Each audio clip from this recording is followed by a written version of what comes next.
was house sitting for my grandma one weekend while she went to Florida with some of her church friends. I was sleeping in the guest bedroom next to her room. The guest bedroom always had 2 twin beds inside of it that my brother and I would sleep in when we had sleepovers at her house. I took the bed next to the window, but before getting into bed, I checked all the doors making sure they were locked. When I did get into bed, it was early, and I didn't actually go to sleep for a while. There wasn't much to do at my grandma's house. I was just on my phone for an hour or two, watching videos, texting people, whatever. That's when I thought I could start hearing someone's voice outside. It sounded like a woman's voice, saying hello. I left the bedroom and inched my way closer to the front door, moving slow because I was trying to listen. Hello? It was a woman's voice, just going hello like every 10 seconds. As I got closer to the front door, I realized that's where it seemed to be coming from. My grandma's door doesn't have a peephole, but the windows in her dining room gave a clear view of the front porch, so I went over to that window to attempt to get a view of who was out there. I tried peeking my head in between the plastic blinds without making it obvious, but I guess I didn't do a good job of that, because when I looked, I did see a woman on my grandma's stoop, and she was looking right at me, as if she knew I was going to be looking through those blinds. Once again, she said hello, with some freakish smile on her face. This woman was older, but don't picture her as some innocent-looking, small old lady. She looked like she was maybe late 50s, early 60s, and something about her face just skeeved me out. I moved away from the window and thought maybe it was one of my grandma's friends. It was midnight, though. Why would anyone come to the door this late? And why wouldn't she knock or ring the bell? Why was she just standing out there going hello over and over? I was genuinely unsettled. I just went back to the guest bedroom and shut the door.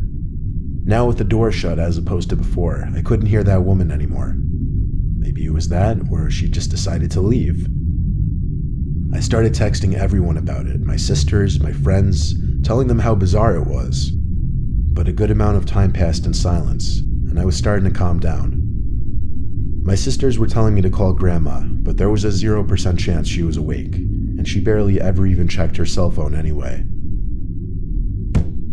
Just like that, something broke the silence. A banging at the window. Not a knocking or tapping, banging. I felt that fierce pain in my chest area as my body entered that fight or flight mode. Shortly after the banging stopped, I heard that familiar voice say hello. With that boost of adrenaline, I guess I had the extra confidence to grab the blind and push it up. There I was, face to face with this horrifying older lady, with only a thin layer of glass between us. I screamed at her smiling, gross face, "I'm calling the cops." I pulled the blind back down and ran back outside to the living room. I looked around the house, then ran upstairs to box myself into the upstairs guest bedroom. I didn't want to actually call the cops. I don't know why. I wanted to just wait it out. I crawled into the bed in the upstairs guest bedroom and tucked myself under the covers. A couple hours later, I was still awake, and I finally only then went back downstairs to look outside each window. That freaky old lady seemed to be gone. The next morning, I called my grandma and told her what happened. She started yelling into the phone, clearly panicking and distressed. She told me how a few days earlier, she was being watched in the grocery store by some woman about 10 years younger than her, who just kept smiling at her for no reason. I told her to calm down. I didn't entirely know whether to correlate the two or not, but when we eventually got off the phone with each other, I did have to give it a second thought.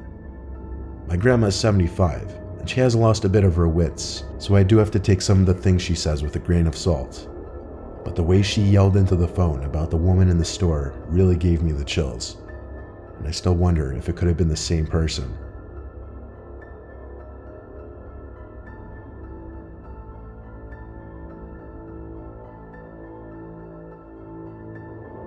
My name is Nicholas. I'm currently a freshman at Syracuse University, which doesn't exactly sit in the safest area. I just went through a breakup with my first girlfriend, so I started getting back into the online dating scene.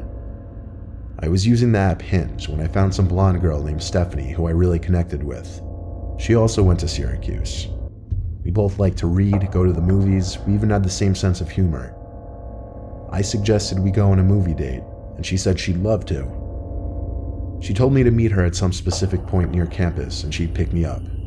So, around 9 o'clock, I waited on some corner of a normal neighborhood block, waiting for Stephanie. She asked me to share my location with her, and so I did. A few minutes later, I saw a car turn down the street and start approaching me. Then it stopped in front of me, and the driver rolled down the window. It wasn't Stephanie, though, but some old random guy. He asked what I was doing alone out here, which was insanely weird, first of all. Then I said I was waiting for someone. He asked if I was waiting for Stephanie, and I said, yeah, how'd you know?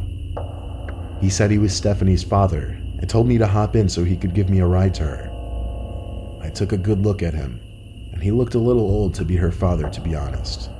I'm no idiot when it comes to sketchy situations, so I said in a firm voice, why didn't you tell me you'd be picking me up? He claimed he didn't trust a random guy meeting up with his daughter, and wanted to meet me first. I took another good look at the man and didn't say anything. I simply started walking away in the opposite direction from where his car was facing. He started yelling, hey, hey, sounding surprised that I was just walking away like that, but I've heard way too many kidnapping stories to know where this could potentially go. I heard the guy's car moving, and I turned to make sure he wasn't doing a U-turn to follow me. I breathed a sigh of relief when he drove straight and turned left out of sight. I continued walking down the block towards campus. I got to the corner of the block and was just about to make a turn when I noticed what I was pretty sure to be the same car the man was driving, just parked on the side of the road with the light shut off. I briefly tried looking into the window as I passed, but the glass was tinted. I tried not making it obvious that I was suspicious and continued walking. I got a text from this so-called Stephanie person saying, why didn't you get in the car with my dad? I ignored the text and continued walking. I kept looking back to see if the car would move. When I got to an intersection in the road, I turned right and then full-on booked it in the direction of campus. Surprisingly, I wasn't followed. I made it back to campus out of breath and started walking to my dorm building. I felt like I heard footsteps following me, though.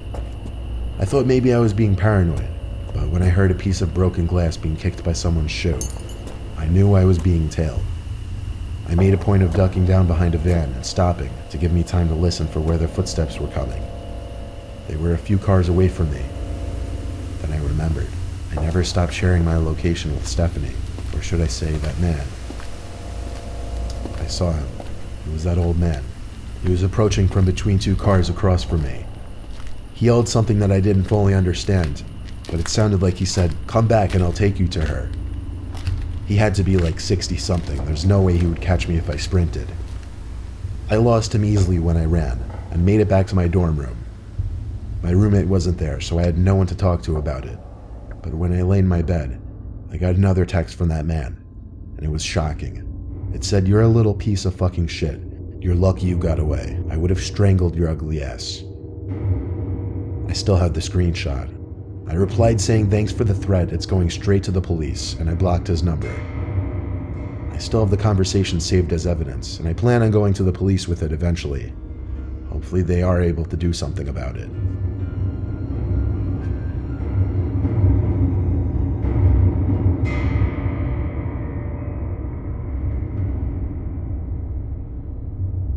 When I was 18, I had a side job as a part-time janitor at my high school over the summer. I would work sometimes days and sometimes nights, anywhere from 9 a.m. to 12 a.m., depending on how much money I needed. Oftentimes, I would be left to lock up the building when the older janitors have left. This was a time before the high school had cameras installed in every single hallway. So one night, one of my superiors, Tom, had to leave early, meaning I'd be finishing up the rest of my shift alone, and I'd be locking up for the night. He told me to text him if I need anything, as he always did, and then he left. I loved it when I was left alone because usually I'd just do half an hour of work and then just hang around on my phone or leave early and still get paid for the whole shift. I definitely pushed it with the things I'd get away with at that place. One of the things Tom asked me to do before leaving was bring all the extra seats in the gymnasium from the assembly down to the basement storage room. So I figured I'd do that, then just go home. I grabbed a stack of 6 chairs and started carrying it down to the basement. The lights in the storage room were very dim. They kind of suck. The whole basement of that school wasn't exactly pretty. It felt more like a basement to a warehouse. Anyway, there were what appeared to be a bunch of art mannequins covered by paint cloths. You know, those big things that look like blankets. It seemed all of the school's art supplies were stored down here. I dropped a stack of chairs down where the rest of the chairs were stored, and went back up to the gym to get more. When I came back down with more chairs, I noticed one of the mannequins was exposed now. The blanket was removed from on top of it. I know for sure it was covered minutes earlier because it was one of the front ones. I texted Tom saying, "I think someone's down in the basement." He said back, "What do you mean?" And I said one of the art cloths were moved. He took a minute to respond saying no one else should be there. Then I noticed something. The art cloth, tucked in the corner of the storage room, sitting outside of the light that was produced at the center of the room. It was covering something, surely. I started to tiptoe over to it, but when I was a few feet away from it, I realized whatever was under that cloth was moving just ever so slightly. There was undoubtedly someone hiding under there. I ran back upstairs and locked the basement door. I texted Tom saying someone is hiding under a cloth in the basement. He said call the cops, but I insisted he just come back since he only just left like 10 minutes ago. He didn't want to come back though. He told me to be a man and confront whoever was down there. So I went down to the basement again. However, the cloth was now strewn flat on the floor, and whoever was hiding under there was gone. But possibly the scariest thing was yet to happen. As I stood in the storage room, there were loud metallic thumps coming from above my head. I looked up and saw an indent slowly forming in the large air vent above me. Someone was crawling through the main vent, then just stopped literally above me. And then, bangs. Bangs like whoever was in there was trying to break open the floor of the air vent. I didn't know what was happening, but I was officially done with this. I ran up the stairs, locked up the school, and went home. I told Tom the partial truth the next day, that I thought I saw someone in the corner and it was gone when I went back. Then I claimed there was nothing else I could say. Thank God it was my last week there, so it wasn't my concern anymore.